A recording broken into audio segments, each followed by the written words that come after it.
قال رسول اللہ صلی اللہ علیہ وسلم انہا ستکون فتنۃ، ان قریب ایک بہت بڑا فتنہ رونما ہوگا۔ حضور نے خبر دی فتنے کی۔ حضرت علی فرماتے اس پر میں نے عرض کیا، قلت، میں نے عرض کیا مل مخرج منہا یا رسول اللہ، اے اللہ کے رسول اس سے نکلنے کا راستہ کون سا ہوگا؟ دیکھیے یہ لکھا ہوا ایگزٹ، نکلنے کا راستہ، اور عام طور پر آپ نے دیکھا ہوگا بڑے ہالز میں یہ سرخ روشنی ہوتی ہے، اس میں اس کا اہتمام کیا جاتا ہے کہ اگر خدا نہ خواستہ کوئی حادثہ ہو جائے لوگوں کو معلوم ہو نکلنے کا راستہ کون سا، یہ مخرج ہے۔ حضور نے خبر دی کہ فتنہ ہوگا۔ تو دیکھیے میں ایک بات عرض کیا کرتا ہوں، ذرا توجہ کیجئے، ہمارا حال کیا ہے؟ ہم بڑے ریشنلسٹ قسم کے لوگ ہیں، یہ زمانہ ریشنلزم کا ہے۔ اگر ہم ہوتے تو کیا پوچھتے؟ وہ فتنہ کیا ہوگا، کیوں ہوگا، کہاں سے آئے گا؟ ہمارے سوال یہ ہوتے ہیں، کب آئے گا، کیوں، کہاں، کب، کیسے؟ ان سب کی حیثیت علمی سوالات کی ہے۔ بھائی کب آئے گا ایک علم ہے، کیسے آئے گا علم ہے، کہاں سے آئے گا علم ہے، لیکن اصل جو عملی اعتبار سے اہمیت والی شے ہے، بچاؤ کا راستہ کون سا ہوگا محمد الرسول اللہ، یہ بتائیے ہم۔ مل مخرج منہا یا رسول اللہ، حضرت علی نے یہ نہیں پوچھا فتنہ کیا ہوگا، کہاں سے آئے گا حضور، کیوں آ جائے گا، کب آ جائے گا، نہیں، مل مخرج منہا یا رسول اللہ، اے اللہ کے رسول یہ بتائیے کہ جب وہ فتنہ رونما ہوگا تو نکلنے کا راستہ کون سا ہوگا؟ اس کا جواب ہے، ارشاد فرمایا محمد رسول اللہ نے، کتاب اللہ، اللہ کی کتاب ہے وہ مخرج، یہ کتاب ہے کہ جس کو تھامو گے تو فتنوں سے محفوظ رہو گے۔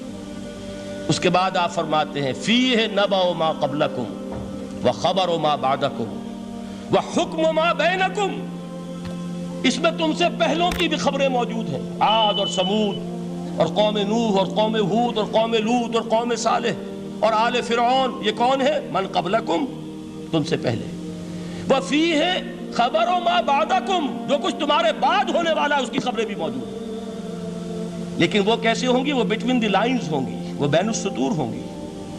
ان کے لیے انسان کو، آپ کو معلوم ہے کہ عبارت میں سطور ہوتی ہیں اور ایک درمیان میں ہوتا ہے، ان کے کچھ لکھا ہوا نہیں ہوتا۔ You have to read between the lines۔ قرآن میں بعد میں آنے والے حالات بھی درج ہیں، لیکن اس طرح نہیں جیسے کہ پچھلے حالات درج ہیں۔ اس کے لیے ذرا ان ڈیپتھ پونڈرنگ اوور، غور و فکر اور تدبر کی ضرورت ہوگی۔ وَحُكْمُ مَا بَيْنَكُمْ، اور جتنے اختلافات تمہارے اندر پیدا ہوں گے تا قیام قیامت، ان سب کا فیصلہ بھی اس کتاب میں موجود ہے۔ وَهُوَ حَبْلُ اللَّهِ الْمَتِينُ وَهُوَ الذِّكْرُ الْحَكِيمُ، یہی تو ہے، وَهُوَ الصِّرَاطُ الْمُسْتَقِيمُ، سیدھا راستہ اور کون سا؟ یہی قرآن تو ہے۔ ہر رکعت میں کہتے ہو اہدنا الصراط المستقیم، اور قرآن دیا ہوا ہے اس پر غور نہیں کرتے۔ عجیب تماشا ہے ہمارا، نماز کی ہر رکعت میں اہدنا الصراط المستقیم، اور حضور فرمائے وَهُوَ الصراط المستقیم، صراط مستقیم یہ قرآن ہی تو ہے، الذکر الحکیم یہ قرآن ہی تو ہے، وَهُوَ حَبْلُ اللَّهِ الْمَتِينُ، اور یہی ہے اللہ کی مضبوط رسی۔ آپ نے قاری صاحب سے وہ آیات سنی سورہ آل عمران کی، وَاعْتَصِمُوا بِحَبْلِ اللَّهِ جَمِيعًا وَلَا تَفَرَّقُوا، اللہ کی رسی کو مضبوطی سے مل جل کر تھامو اور تفرقے میں مبتلا نہ ہو۔ تفرقہ ہوگا تو کیا ہوگا؟ تمہاری ہوا اکھڑ جائے گی۔ آج آپ کو معلوم ہے دول عرب اگر یہ یکجا ہو جائیں، ایک دن کے لیے اسرائیل قائم نہیں رہ سکتا، امریکہ نہیں، امریکہ کا باپ اسے قائم نہیں رکھ سکتا۔ اگر امت عرب ہی جمع ہو جائے، عالم اسلام تو بڑی شے ہے، جو وسائل ان کے پاس ہیں، جو اللہ تعالیٰ نے ان کو نعمتیں عطا فرمائی ہیں، لیکن افتراق، انتشار، اختلاف، جتھے بندی، گروہ بندی، دھڑے بندی، اس نے اسرائیل کا خنجر ان کے سینے میں پیوست کیا ہوا ہے۔ اس لیے کہ فَتَذْهَبَ رِيحُكُمْ، اگر تم اختلاف کرو گے تو تمہاری ہوا اکھڑ جائے گی، آج وہ ہوا اکھڑ چکی ہے۔ تو فرمایا وَاعْتَصِمُوا بِحَبْلِ اللَّهِ جَمِيعًا وَلَا تَفَرَّقُوا، اللہ کی رسی کو مضبوطی کے ساتھ مل جل کر تھامو اور تفرقے میں مت پڑو۔ حضور فرما رہے ہیں وہ اللہ کی رسی کون سی؟ هُوَ حَبْلُ اللَّهِ الْمَتِينُ، یہی قرآن ہے اللہ کی مضبوط رسی۔ علامہ اقبال نے کیا خوب کہا ہے، علامہ اقبال نے قرآن اور حدیث کے حقائق کو جس طریقے سے اشعار کا جامع پہنایا ہے، وہ تو خود کہتے ہیں گوہر دریائے قرآن سفتام، میں نے قرآن مجید کے دریا سے موتی نکال کر اپنے اشعار کے اندر میں نے چن دیے ہیں، میرا کام اور کچھ نہیں ہے۔ موتی کوئی بھی غواص پیدا نہیں کرتا، دریا کی گہرائی سے نکال لاتا ہے، یہ میری حکمت نہیں ہے جو میرے اشعار میں ہے، یہ میں نے قرآن مجید کے دریا میں غوطہ زنی کر کے اس سے یہ موتی نکالے، گوہر دریائے قرآن سفتام۔ اب دیکھیے اسی حدیث کے اس ٹکڑے کو کیسے شعر میں لائے ہیں۔ از یک آئینی مسلمان زندہ است، پیکرے ملت سے قرآن زندہ ہست۔ مسلمان کی زندگی تو ایک آئین کے بدولت ہے، یہ آئین قرآن، جو کہا تھا کبھی قائد اعظم مرحوم نے جب پوچھا گیا تھا کہ آپ کے پاکستان کا دستور کیا ہوگا، کیا فرمایا تھا یاد کیجئے کہ ہمیں کسی نئے دستور کی ضرورت نہیں، ہمارا دستور 1400 برس پہلے طے ہو چکا ہے۔ یہ ہماری بدقسمتی ہے جو کچھ کہا تھا قائد اعظم نے کہ God has given us a golden opportunity to prove our worth as architects of a new state and let it not be said that we didn't prove equal to the task۔ میں معذرت کے ساتھ عرض کروں گا حضرت کہ واقعہ یہ ہے کہ ہم اس کے equal to the task ثابت نہیں ہوئے۔ قائد اعظم کا دیا ہوا پاکستان آج دنیا میں موجود نہیں ہے، اس کا ایک حصہ اپنے نام سے دستبردار ہو کر بنگلہ دیش بن چکا ہے، اس نے اپنی تاریخ کو خیر بات کہہ دیا ہے، حالانکہ مسلم لیگ کی جنم بھومی ڈھاکہ ہے، 1906 میں ڈھاکہ میں مسلم لیگ نے جنم لیا تھا، اور اگر وہ صرف ہم سے علیحدہ ہوتا یہ اکیرا صدمہ ہوتا، لیکن یہ کہ اس نے جب نام بدلا ہے در حقیقت اس نے اپنے تاریخ سے اپنے پس منظر سے استعفیٰ دیا ہے۔ یہ ہمارا دوہرا ہمارے لیے صدمے کی بات ہے۔ کیا 2 یمن موجود نہیں ہیں؟ ان میں سے کوئی ایک بھی اپنا نام چھوڑنے کو تیار ہوگا؟ کیا 2 جرمنی دنیا میں موجود نہیں ہیں؟ کوئی ایک بھی ان میں سے اپنا نام چھوڑے گا؟ کیا 2 کوریا نہیں ہیں؟ 2 ویتنام نہیں ہیں؟ تو کیا 2 پاکستان نہیں ہو سکتے تھے؟ ہو سکتے تھے۔ میں یہ کہا کرتا ہوں کہ یہ گہرا صدمہ ہے علیحدگی، اور دوہرا صدمہ ہے، اور اس سے کہیں زیادہ بڑا کہ انہوں نے اپنا نام بدل دیا، اپنی آئیڈینٹی چینج کر دی، انہوں نے وہ نام اپنے ماتھے سے اتار کر خلیج بنگال کے اندر دبو دیا۔ یہ بہت بڑی سزا ہے جو ہمیں ملی ہے۔ کیوں ملی ہے؟ کہ ہم نے 25 برس تک اس قائد جس کو کہا تھا کہ وہ ہمارا آئین ہے، اس کو آئین نہیں بنایا۔ ہم نے دنیا کے سامنے جھولیاں پساری، ہم نے طرح طرح کے نظاموں کو آزمایا، لیکن اس قرآن کی طرف پیش قدمی نہیں کی۔ اللہ تعالیٰ ڈھیل دیتا ہے لیکن سزا بھی بہت سخت ہوتی ہے۔ ان بطش ربک لشدید، وہ ہم پر کوڑا برسا ہے۔ تاریخ انسانی کی عظیم ترین شکستوں میں سے ایک شکست ہے کہ جو ہمارے ماتھے پر کلنک کے ٹیکے کی طرح موجود ہے۔ اللہ کرے کہ آئندہ یہ تاریخ اپنے آپ کو نہ دہرائے، لیکن میں عرض کر دیتا ہوں آپ سے، جو ہمارے لچھن ہیں، جو ہمارا طرز عمل ہے، جو ہمارے لیل و نہار ہیں، جو ہمارا انداز ہے، اللہ کے دین کا استہزاء اور تمسخر، جس طرح اللہ کے ساتھ مذاق ہم کر رہے ہیں، اس کا شاید اس سے بھی کہیں زیادہ برا نتیجہ نکلے۔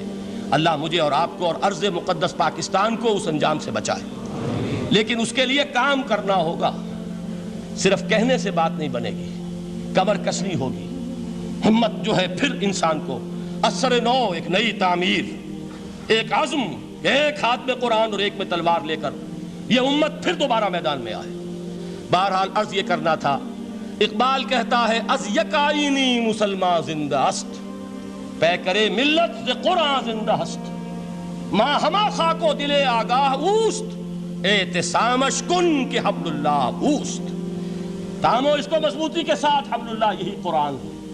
یہ یک آئینی اور پیکر قرآن کی زندگی، پیکر ملت کی زندگی جو ہے اس قرآن کی بدولت ہے۔ تو حضور نے کیا فرمایا؟ فتنے سے بچنے کا راستہ کون سا ہے؟ کتاب اللہ فیہ نبأ ما قبلکم وخبر ما بعدکم وحکم ما بینکم وہو الصراط المستقیم وہو حبل اللہ المتین وہو الذکر الحکیم۔ ایک 3 جملے اور سن لیجئے۔ هو الذی لا یشبع منہ العلماء ولا یخلق عن کثرت الرد۔ یہ قرآن وہ شے ہے جس سے اہل علم کبھی سیر نہ ہو سکیں گے۔ ولا تنقضی عجائبہ، اس کے عجائب کبھی ختم نہیں ہوں گے۔ یہ ہیروں کی وہ کان نہیں ہے کہ جو کبھی خالی ہو جائے کہ سارے ہیرے نکل چکے، اب مزید ہیرے نہیں ہیں، نہیں، علم اور حکمت کے ہیرے اور ہدایت اور حکمت کے موتی اس میں سے ابد الآباد تک نکلتے رہیں گے۔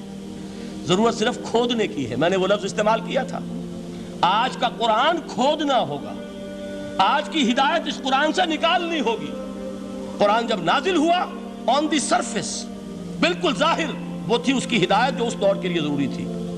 ہمیشہ کی ہدایت اس کے اندر رکھ دی گئی ہے، اس میں مضمر ہے، اس میں چھپی ہوئی ہے، اس کے لیے تدبر کی ضرورت ہے۔ کتاب انزلناہ الیک مبارک لِيَدَّبَّرُوا آیَاتِهِ وَلِيَتَذَكَّرَ أُولُو الْأَلْبَابِ، لوگ تدبر کریں، اس کی گہرائیوں کے اندر غوطہ زنی کریں۔ لا تنقضی عجائبہ، اس کے عجائب کبھی ختم نہیں ہوں گے۔ ولا یشبع منہ العلماء، اہل علم کبھی اس سے سیر نہیں ہوں گے۔ آپ کو سخت بھوک لگی ہوتی ہے اور کھانا کھانے کے تھوڑی دیر کے بعد اب آپ کا ہاتھ رک جاتا ہے، سیر ہو گئے، بہترین کھانا ہے لیکن نہیں کھا سکتے۔ اگر عام حالات میں وہ آتا تو کبھی نہ چھوڑتے، لیکن اب وہ آپ کا میزبان کہہ رہا کچھ اور لیجیے، تناول فرمائیے ذرا یہ دے، بھائی نہیں میں اب بھر چکا، یہ آپ کہتے ہیں کہ نہیں؟